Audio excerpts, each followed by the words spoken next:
Você já sentiu aquela sensação estranha de estar sendo observado? Ou teve um pesadelo tão real que parecia estar vivendo dentro de um filme de terror? Hoje, vamos mergulhar em relatos de terror assustadores e inexplicáveis, histórias de pessoas que enfrentaram o sobrenatural de perto.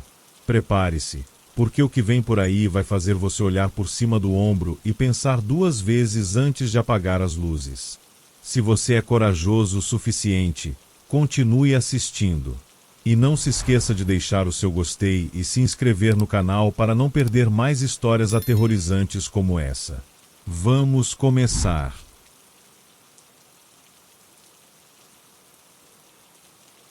A noite estava mergulhada em silêncio, exceto pelo som da chuva que tamborilava nas janelas. Eu estava sentado na sala, o único cômodo ainda minimamente organizado desde que voltei para a casa da minha infância. A velha poltrona de couro rangia a cada movimento, mas o cansaço impedia que eu me incomodasse. O relógio na parede marcava quase 3 da manhã quando o telefone tocou. Estranhei o som. O aparelho, fixado na parede da cozinha, era mais um resquício de um passado que eu preferia esquecer. Desde que voltei, ele não havia tocado uma única vez. Levantei-me hesitante, atravessando a cozinha pouco iluminada. Quando atendi, ouvi uma voz que me fez congelar. Lucas. A voz era familiar, doce, mas trêmula.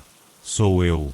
A princípio, pensei que fosse algum tipo de brincadeira cruel.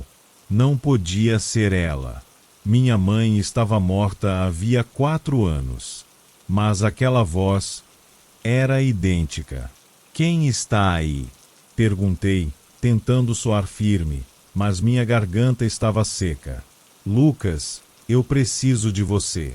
Por favor, venha me buscar.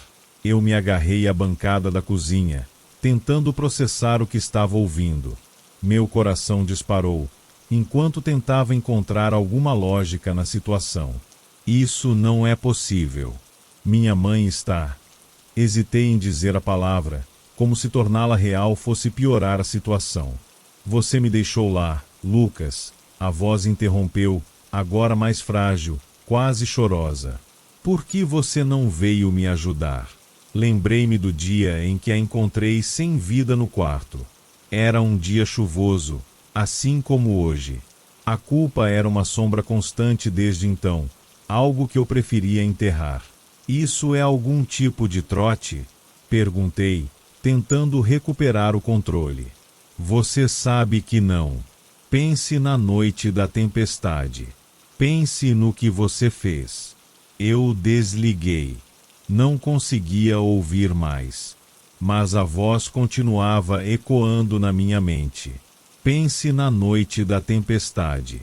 Pense no que você fez. Voltei para a sala, mas não consegui mais me sentar. Passei a andar de um lado para o outro, tentando convencer a mim mesmo de que era apenas uma brincadeira de mau gosto.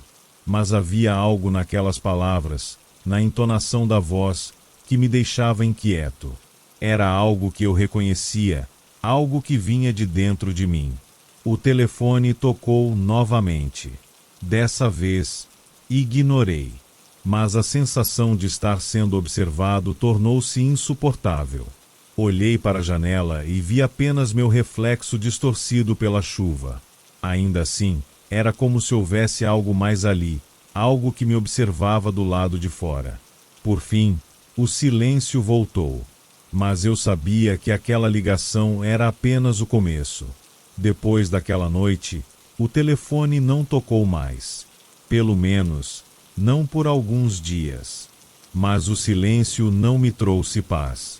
A voz da minha mãe continuava reverberando na minha cabeça, repetindo aquelas palavras como um disco arranhado. Pense na noite da tempestade. Pense no que você fez. Eu tentei ignorar, tentei me convencer de que era apenas uma brincadeira doentia, mas a dúvida havia se enraizado em mim como uma erva daninha. Então, fiz algo que não fazia há anos. Procurei Clara. Clara e eu crescemos juntos. Ela morava 2 casas depois da minha. Éramos inseparáveis quando crianças, mas depois da morte da minha mãe, eu me afastei de tudo e de todos. Ainda assim, quando bati à sua porta naquela tarde chuvosa, ela me recebeu com um sorriso hesitante. Lucas. Ela parecia surpresa, mas não assustada. Há quanto tempo? Eu precisava falar com você. Interrompi, mais brusco do que pretendia. Sobre minha mãe. Clara franziu a testa, mas me deixou entrar. A sala dela era aconchegante, iluminada pelo abajur ao lado do sofá. O cheiro de café fresco preencheu o ar enquanto ela me servia uma xícara. O que aconteceu, Lucas? Ela perguntou, finalmente sentando-se à minha frente. Contei tudo. O telefone, a voz, as palavras que me atormentavam. Clara me ouviu em silêncio, as mãos cruzadas sobre o colo. Quando terminei, ela desviou o olhar para a janela por um instante, como se buscasse algo lá fora. Você acha que estou ficando louco, não acha? Perguntei, com uma risada sem humor. Não? Ela respondeu baixinho. Não acho. Houve um silêncio pesado entre nós. Clara parecia querer dizer algo, mas se segurou. Por fim, ela murmurou. Lucas, você já voltou ao sótão? O sótão. Aquela palavra me acertou como um soco no estômago. Eu não subia lá desde aquela noite. Não, respondi, quase sussurrando. Talvez você devesse, ela sugeriu, evitando meu olhar. Algo no tom dela me deixou desconfortável. Era como se Clara soubesse mais do que estava dizendo. Por que está dizendo isso? Perguntei, tentando manter minha voz firme. Ela hesitou antes de responder. Às vezes, o passado não quer ser enterrado, Lucas. E ele sempre encontra um jeito de voltar. Fiquei paralisado por alguns instantes. As palavras dela pareciam ecoar o que minha mãe dissera ao telefone. A tempestade lá fora parecia mais forte agora, e a sala que antes era aconchegante se tornou opressiva. Despedimo-nos pouco depois, e eu voltei para casa com uma sensação de peso no peito. Eu sabia o que precisava fazer, mas cada fibra do meu corpo gritava para que eu não fizesse. No entanto, naquela noite, enquanto o vento assobiava pelas frestas das janelas, tomei uma decisão. Subiria até o sótão. O telefone não tocou naquela noite, mas a escuridão parecia mais densa do que nunca. Subir até o sótão não era algo simples. Não pelo caminho em si, apenas uma velha escada de madeira que rangia sob cada passo, mas pelo que aquele lugar representava. Havia algo naquele ambiente abafado, esquecido no tempo, que me fazia sentir como uma criança novamente. Uma criança assustada. A lâmpada pendurada no teto piscava fracamente quando a acendi. O sótão estava exatamente como eu me lembrava. Caixas empilhadas, móveis cobertos por lençóis amarelados e um cheiro de poeira impregnado no ar. O silêncio ali era quase palpável, interrompido apenas pelo som da chuva batendo no telhado. Caminhei devagar, desviando de teias de aranha enquanto passava os olhos pelas caixas. Algumas estavam etiquetadas, fotos antigas, documentos, coisas de mamãe. Era como se aquele espaço fosse um cemitério de memórias que eu não queria desenterrar. No canto mais distante, perto da janela coberta por uma cortina encardida, havia uma caixa diferente. Ela era menor, de madeira escura, com uma fechadura enferrujada. Meu coração disparou assim que a vi. Era como se ela estivesse me esperando. Abaixei-me e passei os dedos sobre a tampa. Na lateral, quase apagadas, havia iniciais gravadas: L.R. Lucas Ribeiro. Minhas iniciais. Engoli em seco e tentei abri-la, mas a fechadura resistiu. Procurei ao redor, revirando caixas e gavetas velhas, até que encontrei algo, uma pequena chave, embaixo de um tapete empoeirado. Ela parecia se encaixar perfeitamente. Minhas mãos tremiam enquanto girava a chave na fechadura. A tampa rangeu ao se abrir, revelando o que havia dentro: uma carta dobrada com cuidado e uma pequena fotografia. Na foto, eu estava ao lado da minha mãe. Era uma imagem antiga, tirada poucos dias antes de sua morte. Havia algo estranho em seu olhar, algo que eu não conseguia definir. Com os dedos trêmulos, desdobrei a carta. A caligrafia era dela. Lucas, meu querido, se algum dia você encontrar isso, significa que está pronto para saber a verdade. Eu tentei proteger você, mas há coisas que nem o tempo consegue apagar. A tempestade sempre volta, filho. Sempre volta. Por favor, não me deixe sozinha novamente. A carta caiu das minhas mãos. As palavras dela pareciam me envolver como correntes pesadas. Não era possível. O que ela estava tentando me dizer? Que verdade era essa? De repente, o telefone tocou lá embaixo. O som ecoou pela casa, subindo até o sótão como um grito abafado. Desci as escadas correndo, quase tropeçando nos últimos degraus. Atravessei o corredor escuro até a cozinha, onde o telefone continuava tocando incessantemente. Atendi. Lucas.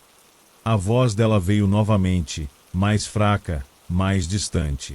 Você encontrou, não foi? Você abriu a caixa. O que está acontecendo? Perguntei, quase gritando. O que você quer de mim? Vem até mim. Ela sussurrou, antes da linha ficar muda. O silêncio que se seguiu foi ensurdecedor. E, pela primeira vez, percebi que não estava sozinho na cozinha. Senti uma presença. Algo, ou alguém, estava me observando. Eu não consegui me mover por um longo tempo. Meus olhos estavam fixos no telefone, mas minha mente vagava pelas palavras da carta, pela voz no outro lado da linha. Venha até mim. Onde? Como? A sensação de que alguém, ou algo, me observava era quase sufocante. Virei lentamente a cabeça, mas a cozinha estava vazia. Mesmo assim, a sensação persistia, como se sombras estivessem se movendo nos cantos do meu campo de visão. Isso é loucura, murmurei para mim mesmo. Mas algo dentro de mim sabia que não era. Aquilo não era apenas uma ilusão, não era apenas minha mente pregando peças. Havia algo muito real acontecendo, e estava diretamente ligado àquela noite. A tempestade. Fui até a sala, tentando organizar meus pensamentos. A carta estava amassada na minha mão, e a fotografia ainda queimava na minha memória. Minha mãe queria que eu soubesse de algo, que eu lembrasse de algo que, talvez, meu próprio cérebro tivesse enterrado para me proteger. Foi quando eu olhei para fora da janela. A chuva continuava a cair pesada, formando pequenos rios na calçada. Mas foi algo mais que chamou minha atenção. No meio da rua, parada sob a chuva torrencial, estava uma figura. Uma mulher. Mesmo com a distância, eu sabia quem era. Minha mãe. O coração quase parou no meu peito. Me afastei da janela, tropeçando no tapete. Quando olhei novamente, ela não estava mais lá. Não, não pode ser, sussurrei. Mas eu sabia o que precisava fazer. Peguei meu casaco e saí porta afora. A chuva gelada me atingiu como lâminas afiadas, encharcando minhas roupas em segundos. Mãe! Gritei, minha voz quase se perdendo no rugido do vento. Onde você está? Segui meus instintos, ou talvez algo mais forte que eles. Meus pés me levaram por ruas que eu conhecia desde criança, até que parei diante de um lugar que não visitava desde aquele dia, a velha estufa no fundo do nosso quintal. A pequena construção de vidro estava coberta de musgo e eras retorcidas.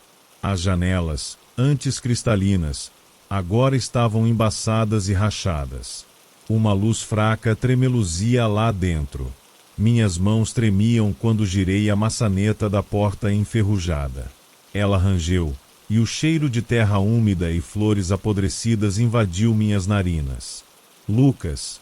A voz sussurrou novamente, e dessa vez ela parecia vir de todos os lados. No centro da estufa havia uma cadeira. Sobre ela, uma silhueta indistinta, coberta por um véu branco. Mãe! Minha voz saiu quase como um soluço. A figura se mexeu levemente, e o véu escorregou um pouco, revelando um rosto pálido, familiar, mas distorcido pela sombra e pela chuva que escorria pelo telhado rachado. Você precisa lembrar, Lucas, ela sussurrou, antes que seja tarde demais. A luz na estufa piscou violentamente, e num instante tudo mergulhou na escuridão. A escuridão me engoliu de uma vez. A chuva que batia contra o telhado da estufa parecia ainda mais forte, mais intensa. Minhas mãos estavam frias, e o som do meu coração batendo no peito era ensurdecedor, abafado pelo rugir do vento lá fora. Eu tentei buscar algo na escuridão, alguma pista, algum sinal de que ainda estava consciente, mas tudo ao meu redor parecia irreal. Foi então que a luz voltou, mas não de uma forma que eu esperava. A figura na cadeira agora estava mais nítida, mas o que eu via era algo que me fez recuar instintivamente. Não era a minha mãe. Era uma versão distorcida dela, um reflexo deformado e torturado, com os olhos vazios, um sorriso que não chegava aos olhos. Não, isso não é possível, murmurei para mim mesmo. A figura se levantou lentamente, como se estivesse puxando cada movimento de dentro de um pesadelo. Sua voz era diferente da que eu lembrava. Não havia ternura, apenas um tom estranho e sibilante. Você abriu a caixa, Lucas. Agora, você deve entender. Eu tentei falar, tentei perguntar o que estava acontecendo, mas as palavras ficaram presas na minha garganta. O medo era paralisante. Minhas pernas tremiam, e meu corpo se sentia preso, como se a estufa estivesse se fechando ao meu redor. A figura deu um passo em direção a mim, e algo no ar mudou. Era como se o tempo tivesse desacelerado, como se estivéssemos presos em um momento eterno e imutável. Eu podia ouvir a voz da minha mãe ecoando em minha mente, junto com a sensação de perda e desespero que nunca havia sentido antes. Você não entende, a figura disse, suas palavras se distorcendo no ar. O que aconteceu naquela noite, a tempestade, você foi o culpado. E agora, o que resta de nós, se alimenta de você. A imagem de minha mãe, embora distorcida, começou a desaparecer lentamente, como se estivesse se desintegrando na própria escuridão. E foi nesse momento que eu compreendi. Aquilo que eu via não era apenas uma alucinação. Era uma manifestação do passado, uma revelação de uma verdade que minha mente não podia aceitar até aquele instante.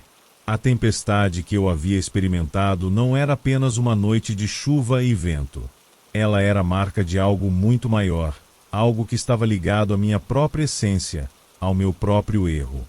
E, agora, eu era o alvo dessa vingança que atravessava o tempo.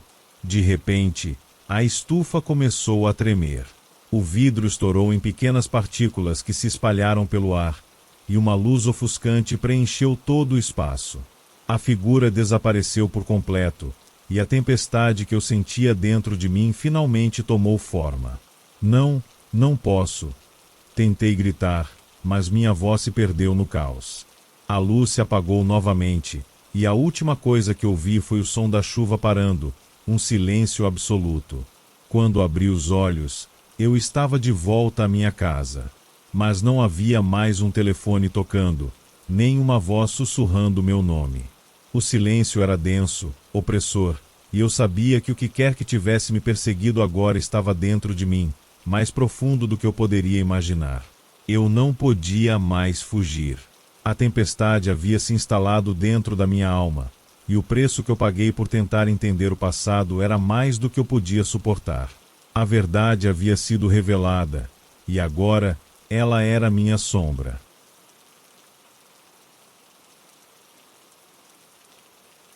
Nunca achei que o destino me testaria dessa forma.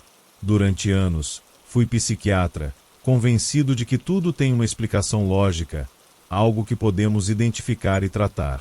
Mas às vezes, a mente humana se recusa a seguir as regras. E foi isso que aconteceu naquele dia, quando Gabriel apareceu em meu consultório.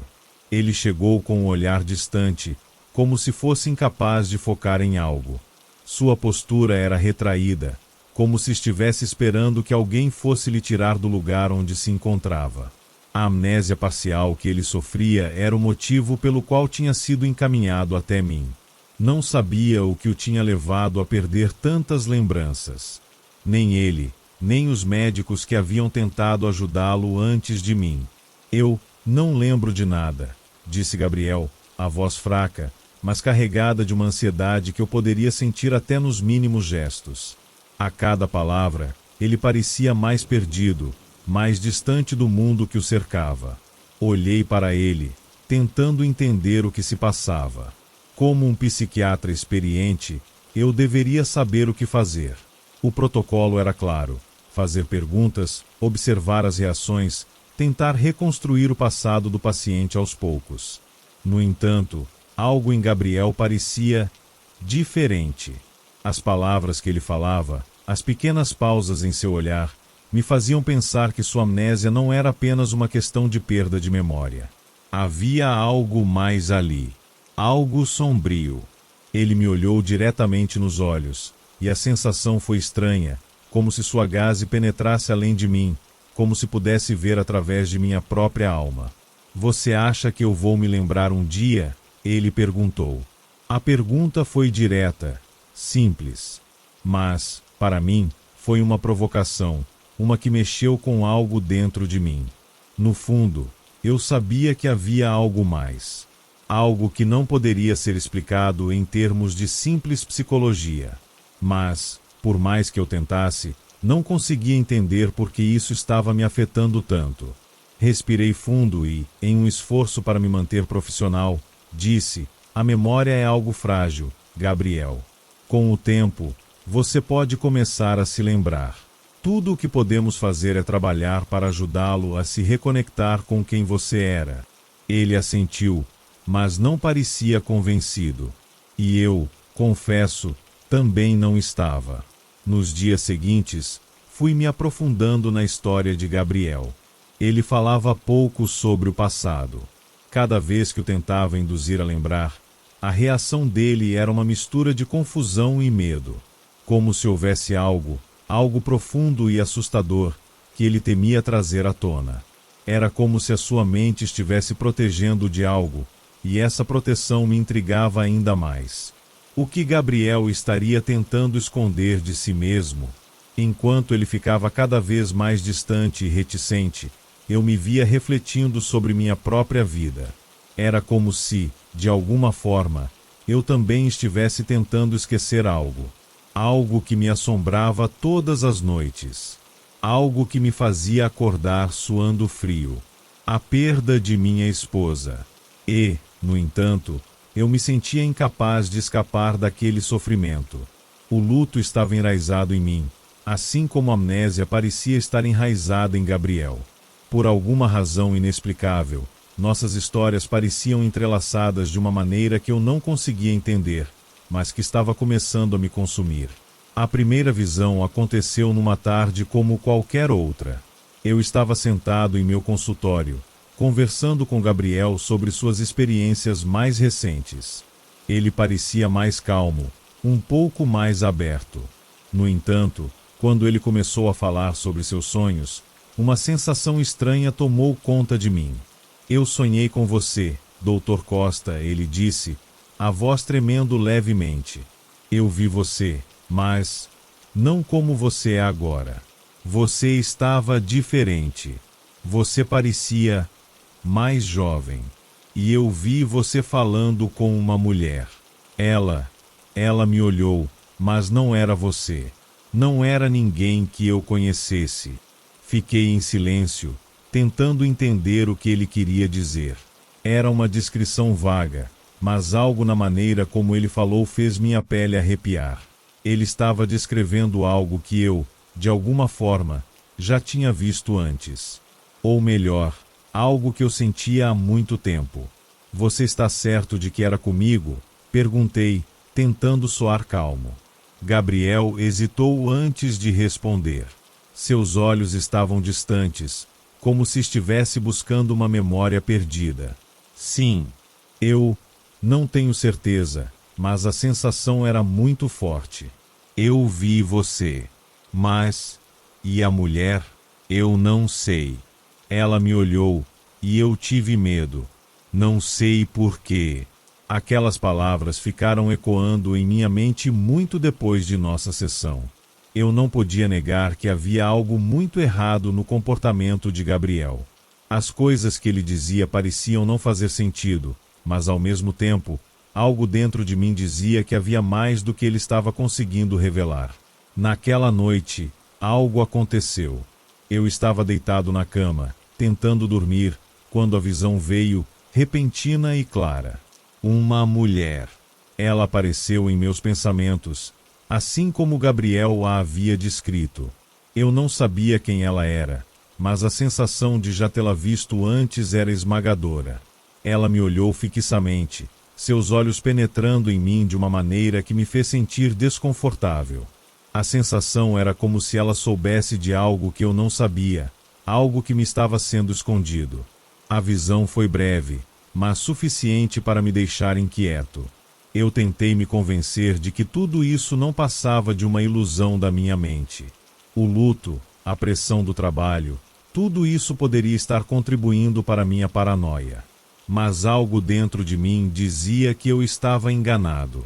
Nos dias seguintes, Gabriel começou a descrever mais sonhos, mais visões. Sempre com detalhes que correspondiam, de algum modo, a experiências que eu vivia ou via em minha mente. Ele falou de uma casa, um lugar que eu também reconhecia, mas não sabia de onde. Um lugar onde ele e eu, de alguma forma, nos encontrávamos, sem nunca realmente termos nos conhecido.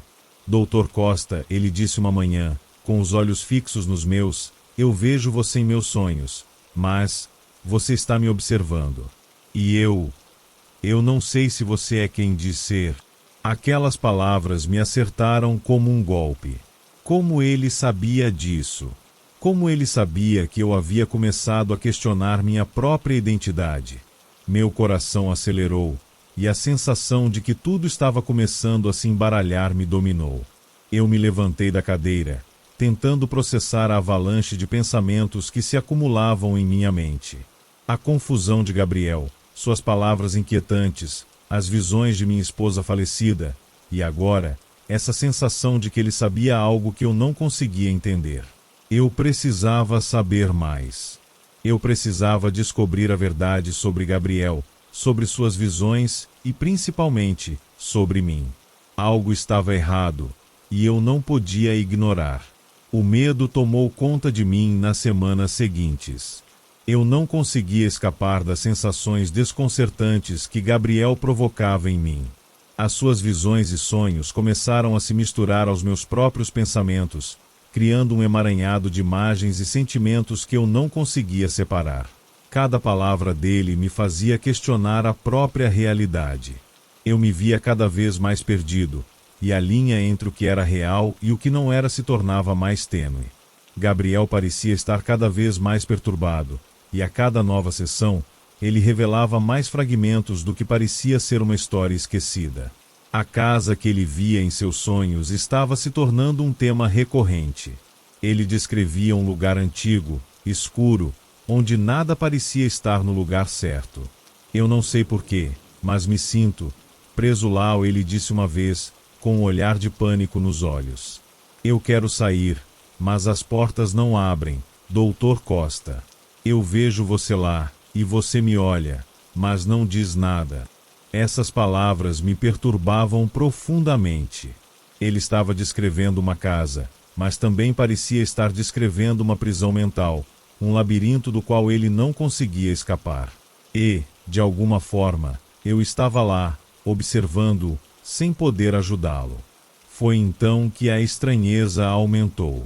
Em uma noite particularmente silenciosa, fui acordado por um barulho suave, Um sussurro que parecia vir de dentro da minha cabeça. Não era um som real, mas uma sensação, como se alguém estivesse chamando meu nome. Quando olhei para o relógio, o tempo parecia ter parado. Um tipo de névoa parecia envolver meu pensamento, e em um impulso, me levantei da cama. Foi então que a visão aconteceu. Eu estava em um corredor escuro. As paredes eram úmidas e mofadas, e o cheiro era insuportável, como se o lugar tivesse sido abandonado há décadas. Eu caminhava por esse corredor, e cada passo ecoava de forma estranha. Quando olhei para o final, vi uma figura. Não consegui ver claramente quem era, mas o semblante era familiar. O coração bateu forte em meu peito. Aquela sensação de déjà vu foi imediata. Eu sabia quem estava lá, mas não podia compreender como. Eu comecei a correr. Não para encontrar a pessoa, mas para fugir. Algo me dizia que eu não deveria estar ali, que aquele lugar não era um simples sonho, mas uma prisão. Eu sabia que estava sonhando, mas não conseguia acordar. O medo de ser encontrado me consumia, e a necessidade de escapar de algo, ou alguém, me fazia correr sem parar. Então, eu acordei. Suado, ofegante, mas com a sensação de que aquele lugar não era um simples pesadelo. Era real. De alguma forma, aquele lugar existia, e de alguma maneira, estava ligado a Gabriel. Algo estava se entrelaçando entre nós, algo que nenhum de nós conseguia compreender. No consultório, a cada nova conversa com Gabriel, ele continuava a falar da casa, cada vez com mais detalhes. Eu sei onde é, Dr. Costa, ele disse certa manhã, com os olhos vidrados. Eu já estive lá, mas não posso voltar. Não posso sair. Eu sabia que algo estava acontecendo. Eu não acreditava em coincidências, e havia um padrão claro nos seus relatos. A casa, os corredores, a figura que ele via, tudo estava começando a fazer sentido, mas ao mesmo tempo, me sentia mais perdido do que nunca. Não era só Gabriel quem estava preso naquele lugar. Eu também estava. E, de alguma forma, ele sabia disso. Ele sentia o mesmo que eu. Um laço invisível, que nos conectava de maneiras que nem eu nem ele podíamos explicar. Naquele momento, percebi que minha busca por respostas tinha se tornado uma busca pela verdade sobre mim mesmo. Não era mais sobre entender o que acontecia com Gabriel. Era sobre descobrir o que eu estava tentando esconder. O que nós dois estávamos tentando esconder. À medida que os dias passavam, a linha entre Gabriel e eu se tornava ainda mais indistinta. Cada palavra que ele dizia me fazia pensar em algo que eu tinha experimentado, ou melhor, algo que eu queria esquecer. As visões começaram a ser mais frequentes. Às vezes, elas vinham de forma súbita, outras, como sombras distantes, elas apenas se arrastavam pela minha mente até se tornarem inevitáveis. Eu sabia que não podia ignorá-las. O reflexo daquela casa estava se tornando impossível de apagar, assim como o reflexo de Gabriel em minha vida. Em um certo momento, ele me disse algo que me atingiu com uma força inesperada. Eu me lembro de você, Dr. Costa. Eu me lembro de algo. Eu sei que você está tentando esquecer, mas não pode. Eu vi. Eu vi o que você viu. Aquelas palavras me cortaram como uma lâmina afiada. Eu sabia que ele estava se referindo à casa. A visão que ele descrevia era a mesma que eu tinha experimentado em meus pesadelos. O corredor, as paredes mofadas, o cheiro de decomposição e a figura que estava lá. Ele estava me dizendo que via a mesma coisa, que estava, de alguma maneira, conectado a tudo isso. Era impossível negar. Eu estava lidando com algo além de um simples caso de amnésia. Algo muito mais profundo, mais antigo e, o mais assustador de tudo, algo que envolvia a mim de maneira pessoal. Naquela tarde, a conversa com Gabriel tomou um rumo inesperado. Ele me contou sobre uma memória fragmentada, uma lembrança distante de quando ele era mais jovem. Eu vi a casa antes, Dr. Costa, ele disse, com os olhos vidrados. Eu estive lá. Eu estava com alguém, mas não lembro quem. E então, eu não lembro mais. A sensação de déjà vu ficou ainda mais forte. Eu não sabia o que era pior. O fato de que Gabriel parecia estar entrando em minha mente, ou o fato de que eu também começava a me lembrar. A casa, a sensação de desespero que sentíamos, e aquele lugar que parecia nos prender em um ciclo sem fim.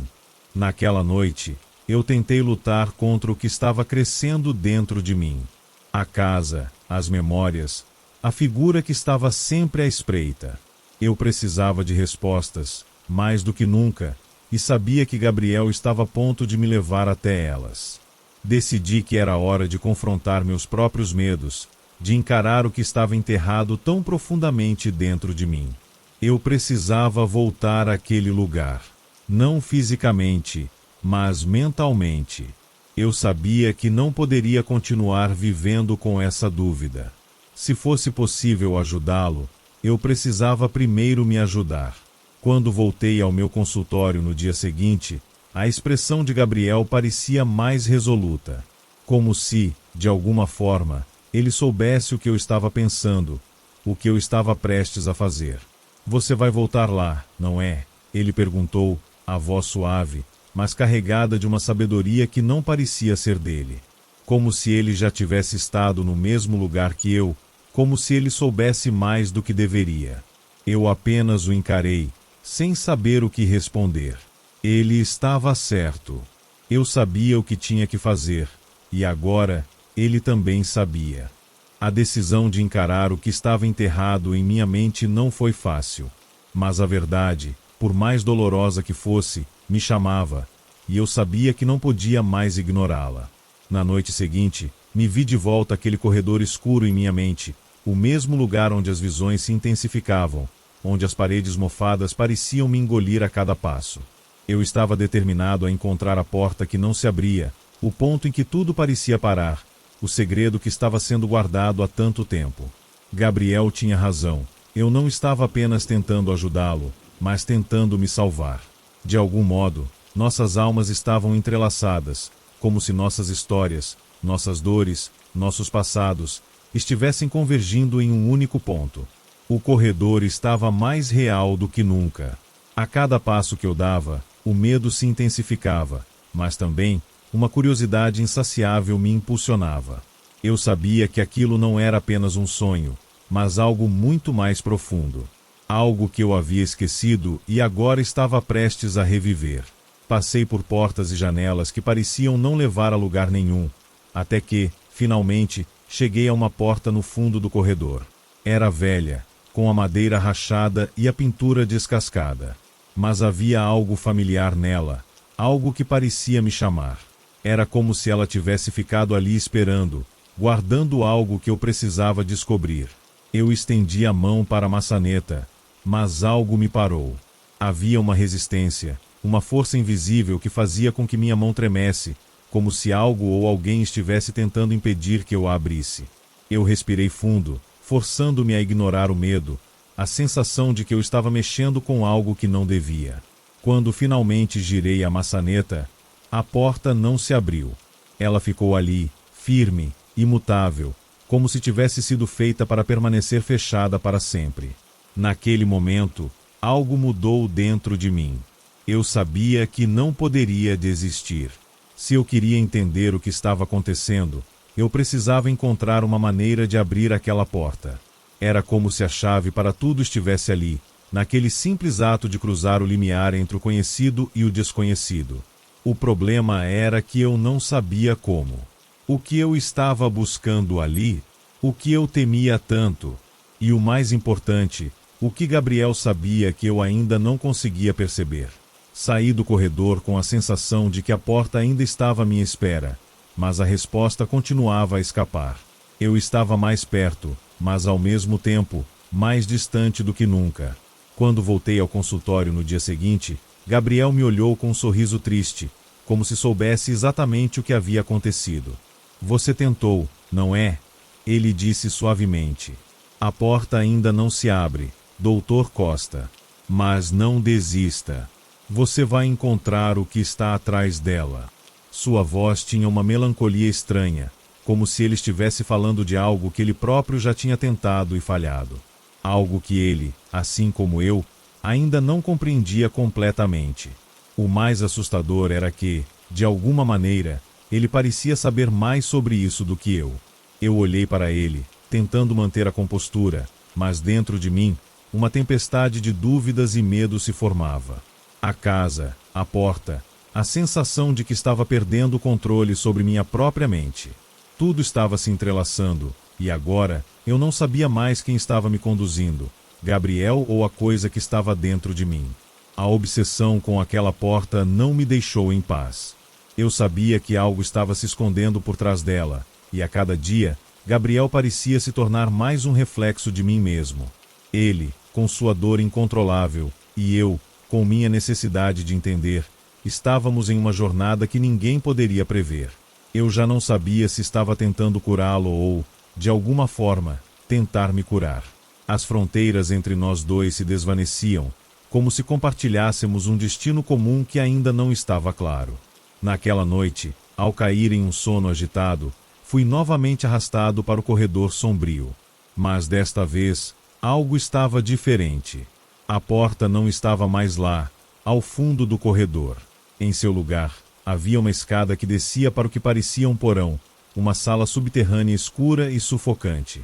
Eu sabia que aquele não era um novo pesadelo, mas uma transição para algo mais profundo, mais obscuro. Respirei fundo e desci as escadas. A sensação de estar sendo observado era inescapável, como se 1000 olhos invisíveis estivessem fixados em mim, observando cada movimento meu. Quando cheguei ao final da escada, encontrei uma porta velha, coberta por uma camada de poeira e coberta por musgo. Uma sensação de familiaridade me envolveu, e eu soube, instintivamente, que estava no lugar certo. Girei a maçaneta com as mãos trêmulas e entrei. A sala diante de mim era uma réplica exata do meu consultório. O mesmo sofá, as mesmas estantes de livros, mas tudo em um tom sombriamente distorcido. Era como se estivesse no meu próprio espaço, mas ao mesmo tempo em outro lugar, distante e irreconhecível. No centro da sala, havia uma figura deitada no sofá. Uma figura que eu conhecia bem. Gabriel estava ali, mas algo em sua expressão era diferente. Ele não estava mais perdido na dor. Estava, de alguma forma, em paz. Seus olhos estavam fechados, mas havia uma calma nele que nunca tinha visto antes. Quando me aproximei, ele abriu os olhos. "Você finalmente veio", disse ele, a voz suave, mas carregada de uma compreensão que me assustou. "Eu sabia que, no final, você teria que voltar. Nós dois temos um papel a cumprir aqui." Eu estava paralisado. As palavras dele eram como um eco na minha mente. O que ele queria dizer com isso? O que significava esse papel? Antes que eu pudesse perguntar, a sala começou a tremer. O chão se distorceu, e o ambiente se desfez diante de meus olhos, como se tudo fosse uma projeção prestes a ruir. No lugar da sala, agora havia apenas escuridão, um vazio absoluto. Foi então que, em meio à escuridão, eu vi uma figura se formar. Era a mesma que eu sempre via em meus pesadelos, a mesma que estava em meu consultório e nas visões de Gabriel.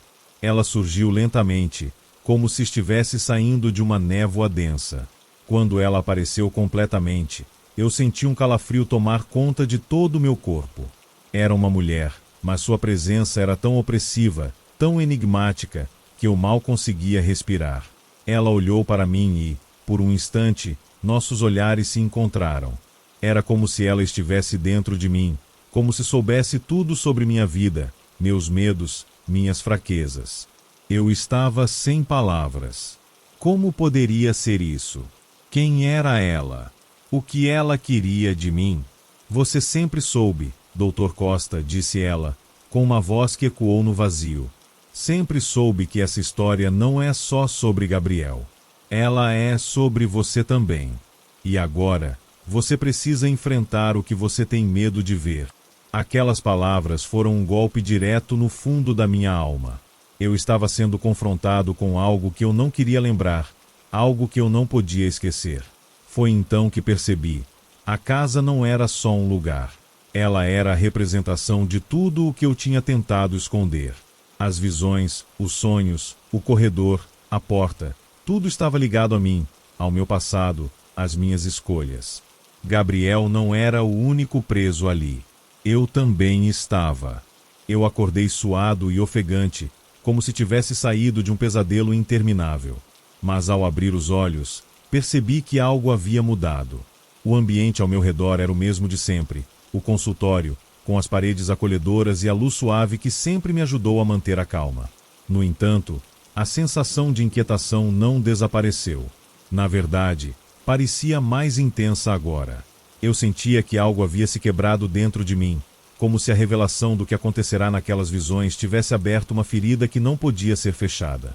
As palavras da mulher na escuridão ainda ecoavam em minha mente. Você sempre soube, Dr. Costa. Elas não paravam de martelar em minha cabeça, como se estivessem me forçando a encarar a verdade. Mas qual verdade? O que exatamente eu tinha que enfrentar? Eu olhei para Gabriel, que estava sentado na poltrona em frente a mim, aguardando, como sempre, com uma expressão serena, quase distante. Mas agora, havia algo mais em seus olhos, uma compreensão silenciosa, como se ele soubesse exatamente o que eu estava passando. Você está mais calmo hoje, Dr. Costa? Ele perguntou, sua voz tranquila, quase como se estivesse tentando acalmar os próprios nervos. Eu respirei fundo, tentando encontrar palavras que fizessem sentido. Mas não consegui. Eu estava perdido nas imagens e nas palavras que ainda estavam ecoando dentro de mim. Eu sabia que algo se passava entre nós, algo que ia além do simples vínculo terapeuta-paciente. Nós estávamos conectados, sim, mas não de uma maneira que eu pudesse entender ou controlar. Gabriel, eu disse, finalmente conseguindo formar uma frase. Eu vi algo. Algo que me assusta. Algo sobre minha própria vida. E eu não sei o que fazer com isso. Ele me olhou em silêncio, como se estivesse esperando que eu falasse mais. Mas eu estava começando a perceber que ele já sabia.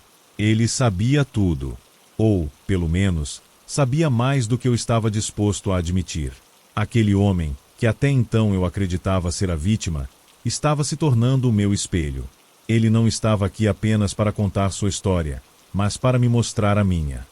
Gabriel levantou-se lentamente, como se a própria gravidade o puxasse para o chão. Ele caminhou até a janela e olhou para fora, para o horizonte distante.